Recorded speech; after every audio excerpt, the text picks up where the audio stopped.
So hey guys, welcome back to my YouTube channel. I am Deepika and today I am going to explain जो MCQ हैं, जो previous year के MCQ हैं, जो last 20 years में आ रखे हैं बायोलॉजिकल क्लासिफिकेशन से, तो वो हम आज डिस्कस करने वाले हैं। ठीक है, ये फर्स्ट लेक्चर है अपना MCQ रिलेटेड। तो सबसे पहले चलो शुरू करते हैं। तो यहाँ इंट्रोडक्शन से स्टार्ट करते हैं। ठीक है, ओके। सो देखो, इंट्रोडक्शन में क्या कह रहे हैं कि 5 kingdom system of classification suggested by R.H. Whittaker is not based on. अगर आपने NCERT देखो, सारी NCERT के बेस पे आते हैं, आपको पता है। तो ये NCERT से आया हुआ है, हमने पढ़ा है ये चीज़। तो R.H. विटेकर ने किस चीज़ के बेस पर अपना 5 किंगडम क्लासिफिकेशन बनाया था, वो हमको अगर याद है तो हम इसमें से जो मैच नहीं करता है उसको हटा देंगे। ठीक है, और वही अपना करेक्ट आंसर होगा। चलो देखते हैं। न्यूक्लियस, बिल्कुल न्यूक्लियस के बेस पे उसने देखा था कि ये जो है वो मतलब ये प्रोकारियोटिक है या यूकारियोटिक है, मतलब इसके पास 2 न्यूक्लियस है या नहीं है, उसके बेस पे तो देखा था। मोड ऑफ रिप्रोडक्शन नहीं भाई, इसके बेस पे उसने नहीं देखा था। मोड ऑफ न्यूट्रिशन बिल्कुल देखा था। आप वो टेबल जाके देखो, ऑटोट्रोपिक है, हेटेरोट्रोपिक, उसके बेस पे भी देखा था। कॉम्प्लेक्सिटी के बेस पे भी देखा था कि ऑर्गेनिज्म मतलब सेलुलर लेवल है या टिश्यू लेवल है या ऑर्गन लेवल है, ऑर्गन सिस्टम, इसके बेस पे भी देखा था। बट रिप्रोडक्शन के बेस पे नहीं देखा था। सो इसमें राइट ऑप्शन हो जाएगा बी। ठीक है, नेक्स्ट क्वेश्चन है, ये कह रहा है कि maximum nutritional diversity is found in the group. बिल्कुल NCERT से उठाई हुई लाइन है। तो अगर आपने देखा होगा जो न्यूट्रिशनल डाइवर्सिटी है वो कहाँ से आपकी मिलती है, तो वो हमारी मोनेरा से मिलती है। ठीक है, सबसे ज़्यादा कहाँ मिलती है, मोनेरा में ही मिलती है। नेक्स्ट क्वेश्चन है, in the 5 kingdom classification chlamydomonas and chlorella have been included in. 5 kingdom classification में जो क्लेमाइडोमोनास है और जो क्लोरेला है वो हमने कहाँ रख रखा है। सो इसका आंसर आ जाएगा कहाँ रख रखा है, वो हमारा प्रोटिस्टा के अंदर चले जाते थे। ठीक है, तो ये हमारे प्रोटिस्टा के अंदर जाते थे और बिल्कुल ओके, हाँ ठीक है। सो नेक्स्ट क्वेश्चन है वो है कि in which kingdom would you classify the archaea and nitrogen fixing organism if the 5 kingdom system of classification is used. ये कह रहा है कि आप आर्किया और जो नाइट्रोजन को फिक्स करने वाले ऑर्गेनिज्म है उसको आप किस किंगडम में रखोगे अगर 5 किंगडम सिस्टम ऑफ क्लासिफिकेशन आप यूज़ कर रहे हो। तो सिंपल सी बात है, हमने ये क्वेश्चन कर रखा है, ये हम मोनेरा में रखेंगे। देखो, नाइट्रोजन फिक्स करने वाले ऑर्गेनिज्म कौन से थे, ये हमारे जो यू बैक्टीरिया में आपने कुछ पढ़े थे उनके बारे में बता रहा है। नोस्टोक हो गया है ना, एनाबीना हो गया, तो ये सारे जो क्या कर रहे थे वो नाइट्रोजन को फिक्स कर रहे थे। तो आर्किया भी उसकी कैटेगरी में आता है। ये जो क्वेश्चन है ना, मैं एक बार आपको दिखा दूंगी NCERT की कहाँ है, किस पेज पे है। देखो, ये सारे वैसे के वैसे क्वेश्चन है। ठीक है, ठीक है, इतना कन्फ्यूज़न है तो NCERT को खोल के दिखाते हैं। सो इन 5 kingdom class system the main basis of classification is. Main base क्या था, तो अगर मैं उन सब में से मेनली देखूँ तो मोड ऑफ न्यूट्रिशन के बेस पे उन्होंने देखा था, जो खाना बना रहे हैं और जो नहीं बना रहे हैं। मेन बेस ये था, ये याद रखना है। ठीक है, in the 5 kingdom system of classification which single kingdom out of the following can include blue green algae, nitrogen fixing bacteria and methanogenic archaeobacteria। सो क्या कह रहा है ये कहाँ पे इंक्लूड होंगे आपके ब्लू ग्रीन एल्गी, ये नाइट्रोजन फिक्सिंग अभी बात कर रहे थे, मिथेनोजन आर्किया के अंदर आ रहे हैं ना, तो ये सारे मोनेरा के अंदर आते हैं।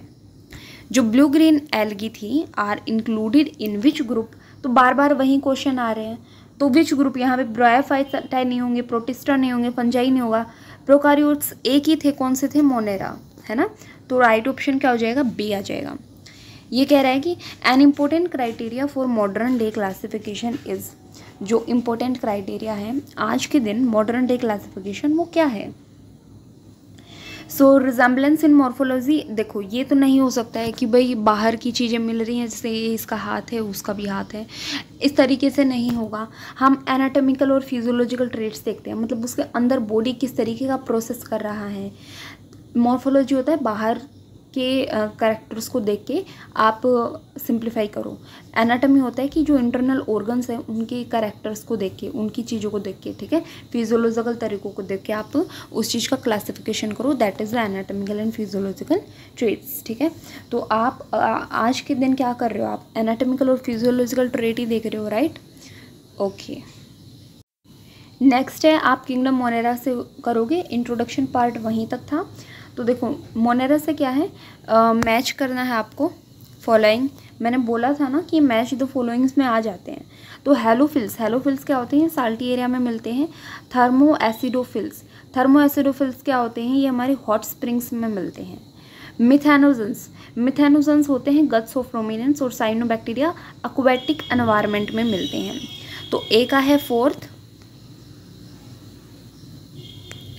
सो ए का फोर्थ किस में है, पहला ही ऑप्शन देख लो आप एक बार, ठीक है। ए का फोर्थ है, बी का फर्स्ट है, सी का थर्ड है, डी का सेकंड है।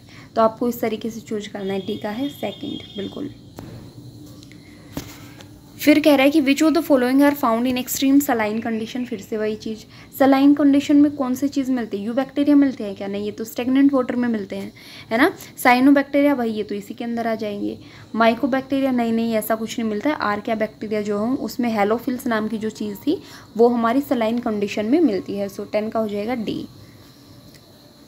फिर है which among the following are the smallest living cell known without, भाई सेल वॉल भी नहीं है इसके पास, पैथोजेनिक भी होता है प्लांट और एनिमल्स में, और विदाउट ऑक्सीजन सर्वाइव कर सकता है। अब बताओ ये एनसीईआरटी से रिलेटेड लाइन है या नहीं है, बिल्कुल है, माइकोप्लाज्मा है इसका आंसर, ठीक है, हमने ये चीज़ पढ़ी थी। Okay so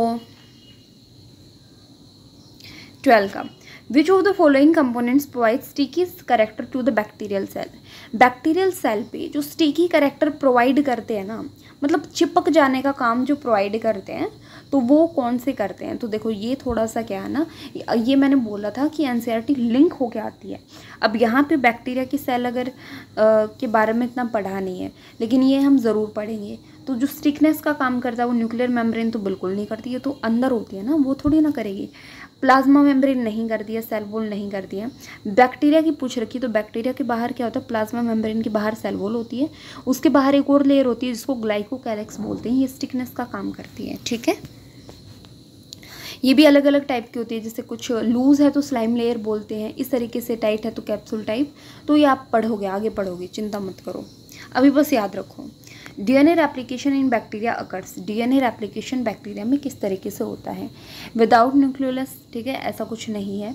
just prior to fission, बिल्कुल ठीक है। डीएनए का रेप्लिकेशन होगा फिशन से पहले ही तो होगा, फिशन के बाद नहीं होता है, प्रायर टू फिशन होता है, ठीक है। डीएनए रेप्लिकेशन मतलब बैक्टीरिया की एक सेल है, ये बाइनरी फिशन शो करेगा, 2 में डिवाइड हुआ है ना, तो ये क्या होता है, इसमें डीएनए रेप्लिकेट हो जाता है पहले ही, फिशन से पहले ही, ठीक है। मिथेनोजेंस बिलोंग टू, मिथेनोजेंस कहाँ बिलोंग करते हैं, फिर से वही चीज़, बार बार देखो बहुत से क्वेश्चन ऐसे ही रिपीट होते हैं। एक बार पूछ लेंगे हेलोफिल्स किससे बिलोंग है, मिथेनोफिल्स, थर्मोएसिडोफिल्स, है ना, ये सारे अपने आर्किया बैक्टीरिया से बिलोंग है। चलो नेक्स्ट क्वेश्चन है, ये कह रहा है कि the primitive prokaryotes responsible for the production of biogas from the Dang of ruminant animals. तो भाई रूमिनेंट एनिमल्स से जो डंग, मतलब उनके डंग से जो बायोगैस का प्रोडक्शन होता है, उसके लिए कौन से प्रोकार्योट्स रिस्पॉन्सिबल होते हैं। फिर से वही चीज़, मतलब आर्किया बैक्टीरिया कितना इंपॉर्टेंट आप समझ रहे हो, कितने क्वेश्चन आते हैं उससे, है ना। सो मिथेनोजेंस उसके लिए रिस्पॉन्सिबल है क्योंकि ये मिथेन गैस प्रोवाइड करवाते हैं, इनके ये गट्स में मिलते हैं, तो वही चीज़ है, ठीक है। ओके आर्किया बैक्टीरिया की जो सेल है ना वो आर्कियो बैक्टीरिया डिफर होता है यू बैक्टीरिया से, कैसे, तो इसका आंसर क्या होगा, इसकी सेल मेम्ब्रेन का स्ट्रक्चर कुछ डिफरेंट होगा, या मोड ऑफ न्यूट्रिशन, या फिर सेल वॉल, या फिर मोड ऑफ रिप्रोडक्शन। देखो इनमें कुछ नहीं होता है, सेल शेप का भी कुछ नहीं है, मोड ऑफ न्यूट्रिशन का कुछ नहीं है, क्योंकि दोनों किससे बिलोंग करते हैं, दोनों अपने मोनेरा से बिलोंग करते हैं, ठीक है। तो सेल की जो मेम्ब्रेन है ना वो थोड़ी सी डिफरेंट मिलती है आर्कियो बैक्टीरिया में देन यू बैक्टीरिया। इससे क्या होता है, आर्कियो बैक्टीरिया ऐसी ऐसी जगह रह लेता है जहाँ पे यू बैक्टीरिया सोच भी नहीं सकते हैं, ठीक है। और क्या खास बात होती है, और ख़ास बात ये होती है कि भाई इसके अंदर इसकी जो सेल मेम्ब्रेन होती है, जैसे यू बैक्टीरिया की अगर मैं बात करूँ तो इसमें ग्लिसरोल लिपिड जो आपको स्ट्रक्चर है वो देखने को मिलेगी, इसकी मेम्ब्रेन में अपना ग्लिसरोल एस्टर लिपिड जो है वो देखने को मिलता है, जबकि आर्कियो बैक्टीरिया में से डिफरेंट होता है, ठीक है। चलो फिर कह रहे हैं कि which of the following are likely to be present in deep sea water, deep sea water में हमको क्या चीज़ देखने को मिलती है? सो अगर आप देखोगे तो डीप सी वाटर में आपको आर्की बैक्टीरिया देखने को मिलेंगे, ठीक है, क्योंकि खतरनाक जगह पे यही मिलते हैं, और जो चीज़ें वो नहीं मिलेंगी। आर्की बैक्टीरिया जो है वो खतरनाक जगह पे मिलते हैं। डीप सी वाटर में आप देख सकते हो ना कितना प्रेशर होता है, वहाँ पे कोई चीज़ ही जिंदा नहीं रह पाएगी, तो वहाँ पे हमारे ये बैक्टीरिया जिंदा रहते हैं। Pigment containing membranous extension in some cyanobacteria are, देखो कुछ साइनोबैक्टीरिया के अंदर कुछ पिगमेंट कंटेनिंग मेम्ब्रेन का एक्सटेंशन होता है। देखो ये साइनोबैक्टीरिया है मान लो, तो इसकी सेल मेम्ब्रेन है, तो उसमें क्या होते हैं कि इसमें कुछ एक्सटेंशन हो जाते हैं। तो एक्सटेंशन जब होगा, मान लो ये यहाँ पे एक्सटेंशन शो कर रहा है, मतलब वो मेम्ब्रेन इस तरीके से एक्सटेंडेड हो जाएगी, है ना। तो वो जो एक्सटेंशन है तो वो क्या होता है, मतलब उसको क्या बोलते हैं? तो साइनोबैक्टीरिया में उस एक्सटेंशन का नाम क्या है? उसका नाम है क्रोमेटोफोर। ये थोड़ा सा याद रखना है, ठीक है। नेक्स्ट है the cyanobacteria also refer to as, आपने पढ़ाई है साइनोबैक्टीरिया को और क्या बोलते हैं, तो बिल्कुल ईजी सा है, तो इसको बोलते हैं हम ब्लू ग्रीन एल्गे, ठीक है। नेक्स्ट है the most abundant prokaryotes helpful to human in making curd from milk, milk से जो कर्ड बनाने में जो हमारा प्रोकार्योट्स यूज़ होते हैं, या फिर एंटीबायोटिक्स बनाने में, तो हम उसको किस कैटेगरी के अंदर रखते हैं? तो ये लैक्टोबैसिलस वाले आ जाते हैं इसमें, एंटीबायोटिक्स वाले, ठीक है। तो ये हम किस कैटेगरी के अंदर रखते हैं? तो इसको हम रखते हैं हेटेरोट्रोपिक बैक्टीरिया। ये चीज़ हमने पढ़ी है, एनसीईआरटी की लाइन टू लाइन से क्वेश्चन आ रखे हैं, ठीक है। सो आज की वीडियो में इतना ही गाइज, अब मिलते हैं next video with next lecture. So thanks for watching my video guys, and if you like my video then also subscribe my channel. Thank you.